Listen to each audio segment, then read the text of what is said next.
This episode of the Athletes Lounge podcast is brought to you by the Nub Cut. This is Hunter Way at the Athletes Lounge podcast. I'm here with my guest, Mitchell baseball coach Jerry Chaney. How you doing, Coach? Good. How are you? Doing good. So, at this point in the season, we're right next to the postseason. What do you think about your year so far? I'm very pleased with it. We've won 17 games, lost 6, and we've had 4 games rained out that we should have had on the win column. So we're about where we were at the same time last year. So doing well. We have 9 seniors, and they're working hard for me. So, we're right next to where by the time this comes out, you'll be in the playoffs. And how much have you been able to prepare for that matchup? How much are you looking forward to that matchup? What's going on with your, thought process heading into the playoffs? Well, we haven't had time to prepare for Sullivan yet. That's our first round matchup, and we played them last year in the championship of the sectional. Being on their field's tough. I wish we were back here on our turf field. But they're a very good team. They got a good left-handed pitcher. He kept us off balance last year. They actually were ahead, I believe, 4-1 going in the 7th inning, and we were able to pull off the win last year, 5-4 to beat them.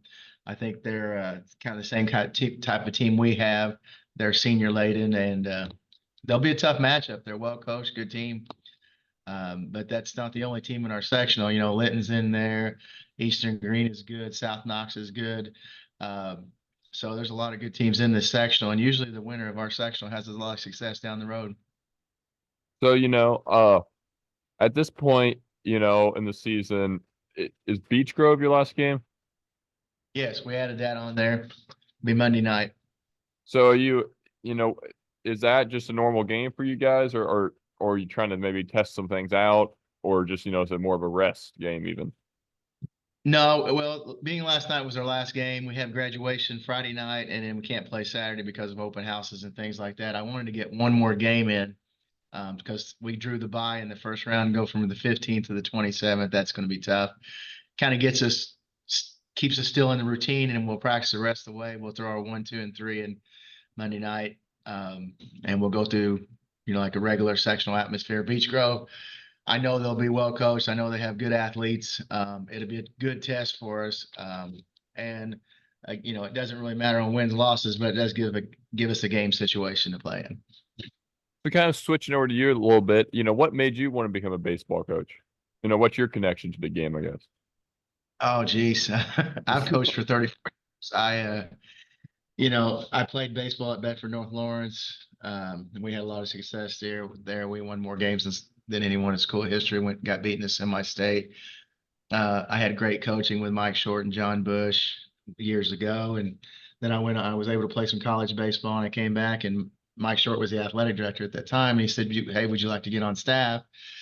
So I started coaching freshmen. I coached as assistant coach for a long while, and then Eastern Green called and wanted a head coach. So I went down there and became their head coach for a while. Came back to B&L, where I was their head coach for a bit, and then actually I'd stopped coaching, and I was down here helping a buddy coach girls basketball.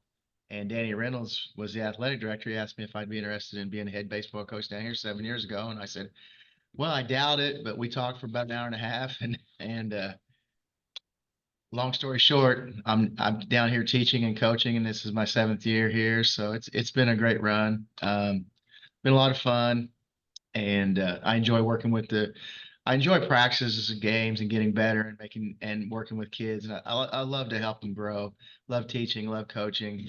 I probably love that part more than the actual game part. Just getting to know these boys and watching them grow from young freshmen to men that we can all be proud of. So it's been a great ride.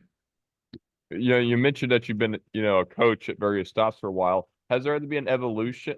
Has there been an evolution of how you've had to coach the kids, or has there been an evolution even in, like, I guess maybe the style or stuff like that, which, it goes on during a game? Well, again, I had great coaches, but there were coaches out there that could scream a lot and do things like that with kids. Those days are over. Kids don't respond to that anymore.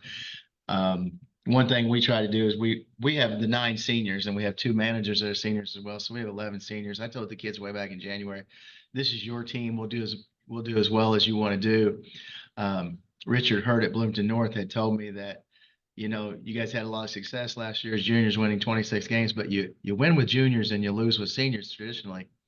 that really stuck in my mind, and I really wanted to empower this group of seniors. And I told them, I said, you know, we don't want to lose our senior year, and they've kind of taken that on, and they've done a good job. I mean, again, they should have 20 wins, at least 2021, if the weather would have held out for us. So, it's been successful in that part. But yeah, the evolution is different, with social media and parents being more involved in things, and um, parents love their kids. We love their kids, but they love them more. But we try to be fair with all of them as much as we can. So, what are your, I guess, maybe what you say, strength? You mentioned your work with the kids. What are your strengths as a coach? Is hitting your strength? Is pitching your strength? Or is that more of a delegated task to maybe assistants and you're more of an overseer?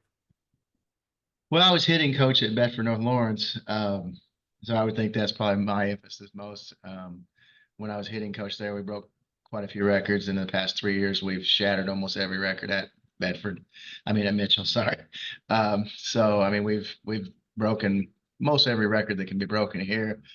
But as far as that goes, I think maybe I try to be more of a father figure to these kids, somebody that they can talk to and help them through the next journey and get them on to the next stages of life. So, And I'm a teacher. Teaching is my key. I mean, I love to teach, so that's it. has this been one of the more senior heavy teams you've had at any stop? Absolutely. I think the most I've ever had is maybe 3 or 4 or 5. So to have 9 and then 2 managers, that's 11. That's that's quite a bit. So is there pressure, I guess, to try to go as far as you can this year, of course, knowing that next year you're not going to have the senior group? Well, I mean, the administration here has been wonderful to me. Last year we were able to win the first regional in school history. Never won one. We won most games in school history with 26 wins. And the school board and the athletic department and superintendent all gave me a 5-year extension. So I don't really feel the pressure to win, I guess. Expectations are bigger. But we were very fortunate to get through sectional last year. We won every game, by 1 run, and then we won the regional pretty big over Perry Central. I think maybe there was some pressure, maybe self-induced or player-induced, to win the PLAC again. And we did struggle at times, but we won 2 of those games 2-1, and left one game. We played 11 innings against Perry, and we left 26 runners on base. I think maybe that was pressure, and we went on to win 2-1. But pressure, no, I don't really feel like that. I'm 57, and if I want to quit coaching, I will. So I don't think that's a lot. Maybe the kids feel that more than I do. I just want them to have fun. And one of the things we've keyed in on: learn, have fun, enjoy it. Because this is a game. We get to play a game today. And I always tell the kids, what do we get to do? And they say, we get to play baseball. Someday they can worry about money and finances and wives and things like that. But for now, let's just play ball. I like that, actually. Yeah. During what does your, I guess, average practice look like at this time of the year?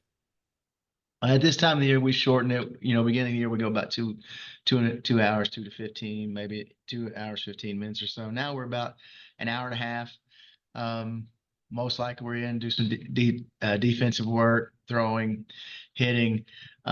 Last night we had a late night game, so tonight we're only going to hit only, and then we have a JV game right after. The problem is, it's a small school. You've got, you got a JV program, you got a varsity program. So tonight, half my kids are playing JV. Of course, my seniors won't play JV, but so my seniors are just going to hit, and then most of the kids will play JV after that.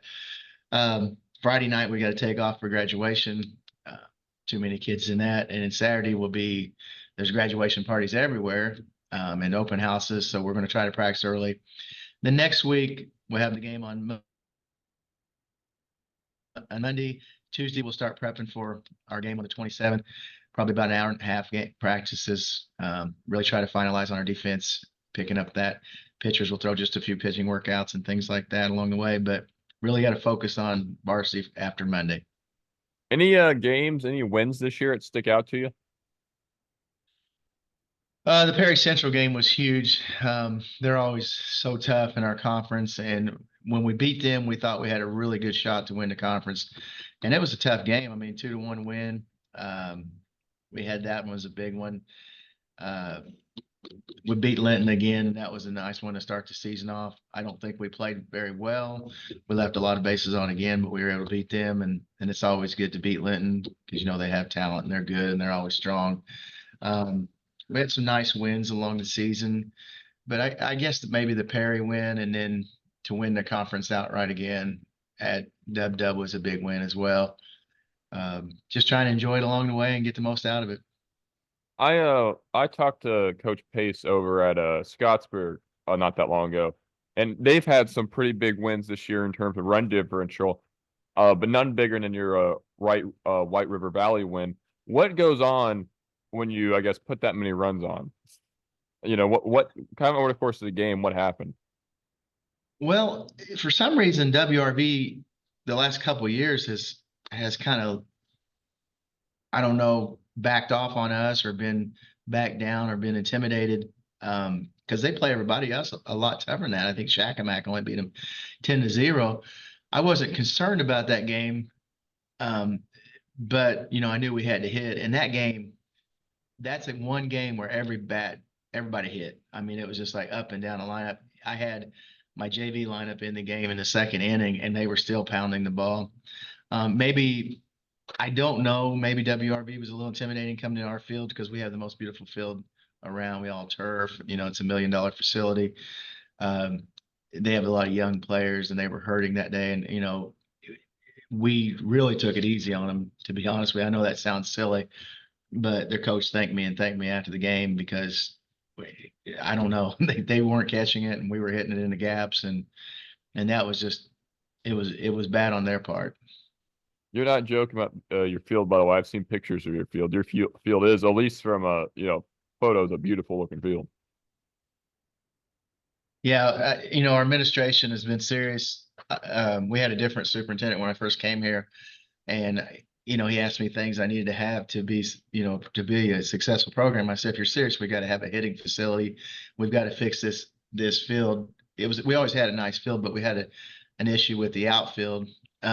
Then Dr. Comer became the superintendent, and he came to me and said, hey, we want to have some money. What do you think about a turf infield? And he and I talked, and I said, Dr. Comer, I said, the outfield is the issue. It's not the infield. And the board and the administration, I mean, they used that money and they got the turf football field, turf baseball field, turf softball field.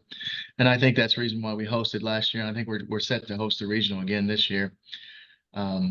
But it's beautiful. They've given me everything I could have here. I mean, we've got 2, 4, 5 hitting cages now. And like yesterday, it rained all day and we played at 5:30. So it's beautiful. You guys picked up a win, against Eastern. Would that be yesterday when we filmed this? And that was a big run differential game. How do you try to keep your team grounded after a game like that? Because when you put 17-0 on, I'm sure your team feels pretty good about themselves. But knowing that the playoffs are coming up, theoretically the matchup gets tougher. Do you get to kind of keep your team grounded a little bit from when you have these, I guess, run differential spikes? Yeah, last night we actually started every senior that we had, which usually not every senior starts, but we started every senior. And I told the local coverage here, they were talking about the game. I said, a lot of teams could start these 9 seniors and be pretty good because we've got 9 quality players. But the boys were really focused, and Pekin is having some issues at their school right now. They've had some suspensions and things like that. And they actually lost their coach, I think, a couple weeks ago.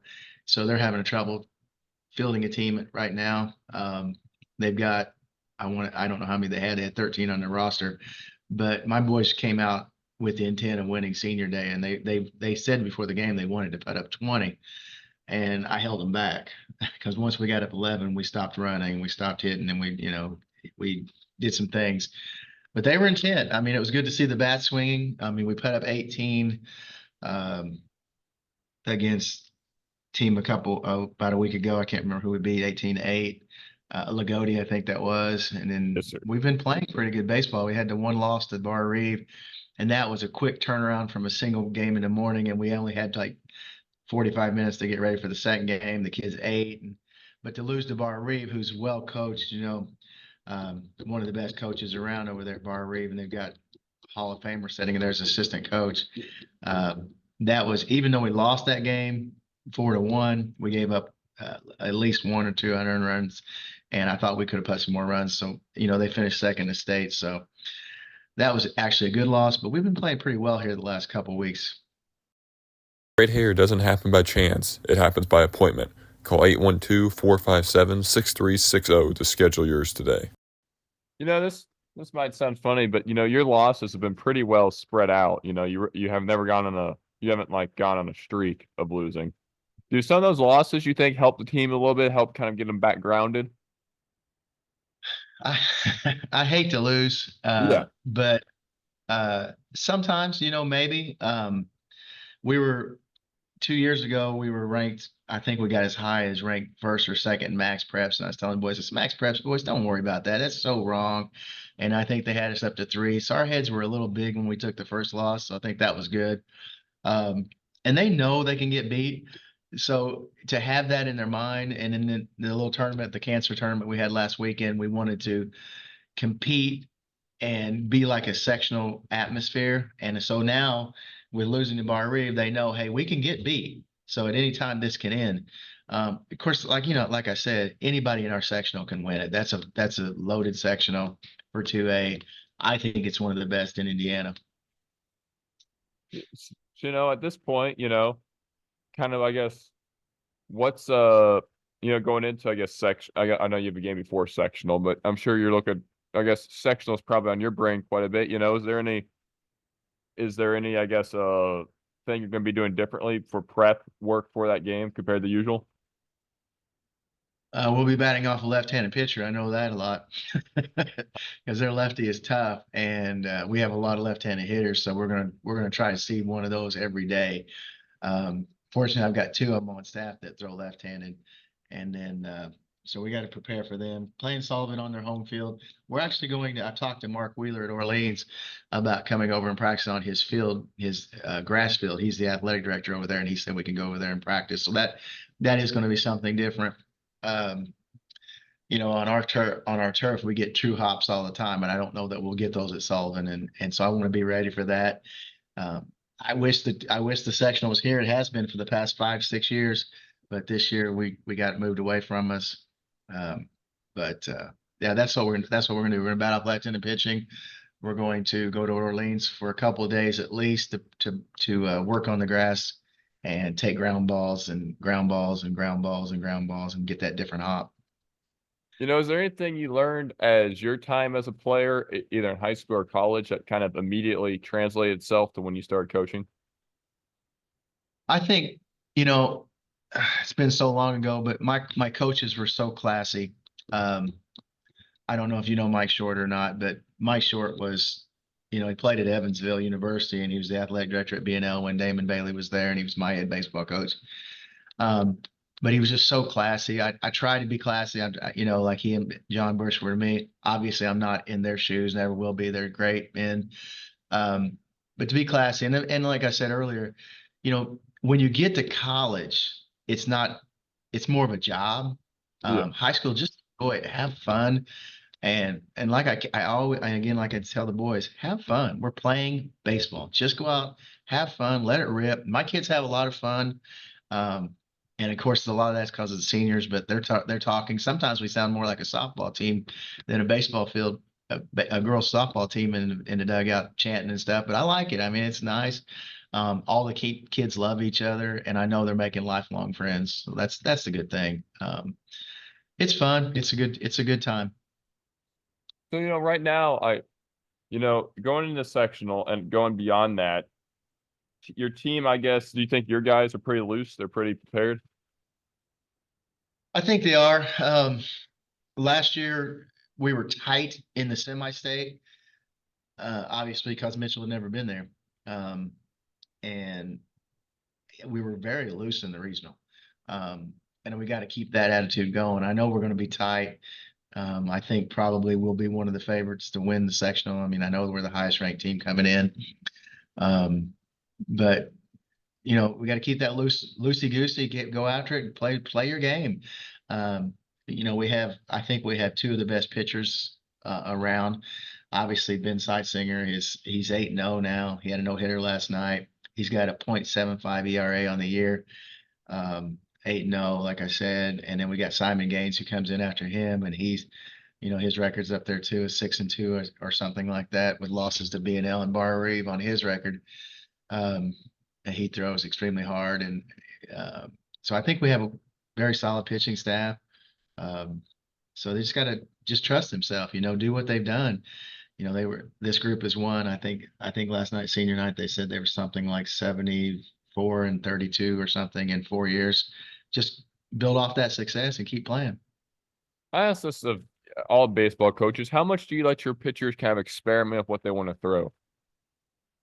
I call about 99% of the pitches. Of course, I was a catcher in college and stuff like that. And then Tanner Simpson, my pitching coach, usually sits right beside me, and he and I are 100% agreement on almost every pitch.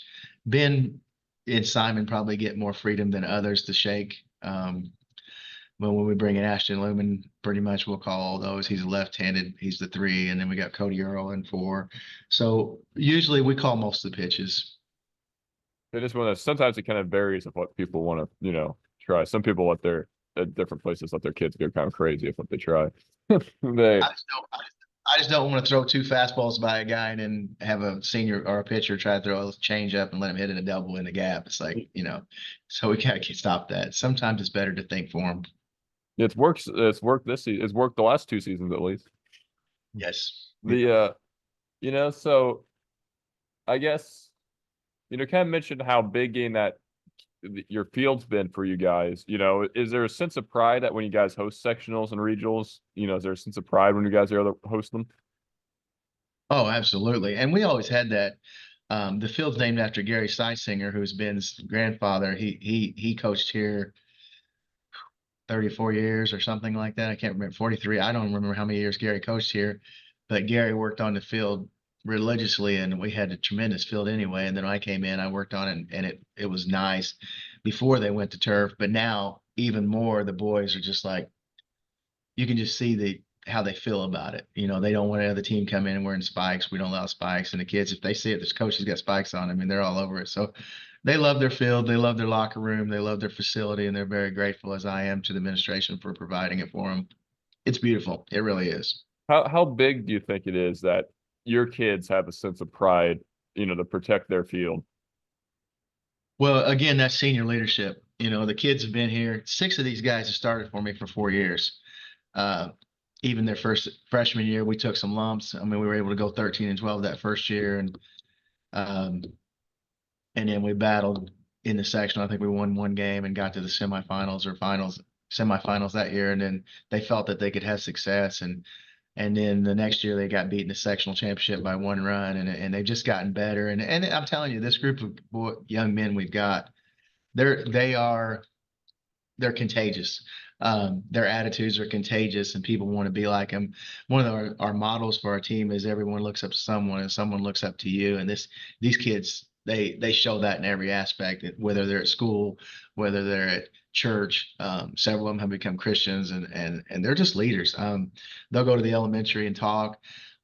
Last year when we won that regional, they were here, they're heroes, and they see that, and these little kids are like wanting their autographs, and we took them over to the baseball field here locally, and they signed for kids, and kids were just lined up everywhere. So they're prideful in their community. It's a small community here at Mitchell.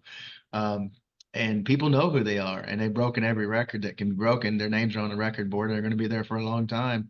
I mean, it's really cool. Like after the game, we have assignments. The kids will, even though we have a turf field, we still clean it up. They're picking up trash. They're getting the flag down. They're picking up the dugouts. We had a team come in here not too long ago that didn't do a very good job cleaning up dugout, and they were griping about it like a mom, pick up your stuff, so they want the field looking good, and that's good. They're prideful. So that's really all I have, for a prepared question standpoint, Coach. Is there anything you want to get out before, we sign off? No, we've had a lot of success here. We have a couple of kids, like I mentioned earlier. Simon Gaines is the absolute best shortstop I've ever coached. He is on the All-State ballot. I'm hoping he and Ben can make the South All-Stars. I think Simon's hitting 500 for the year. He's broke the school record for hits in a season. He's chasing Ben. Ben actually is also the all-time leading in hits here at Mitchell. So those two, I hope, can make the All-State South All-Star teams and represent. I hope the coaches are out there watching and can get a vote in for them. But we've achieved a lot here. When I first started here, Danny Reynolds told me, well, you won't win a game. And, and I said, come on, they can't be that bad. He goes, they're that bad.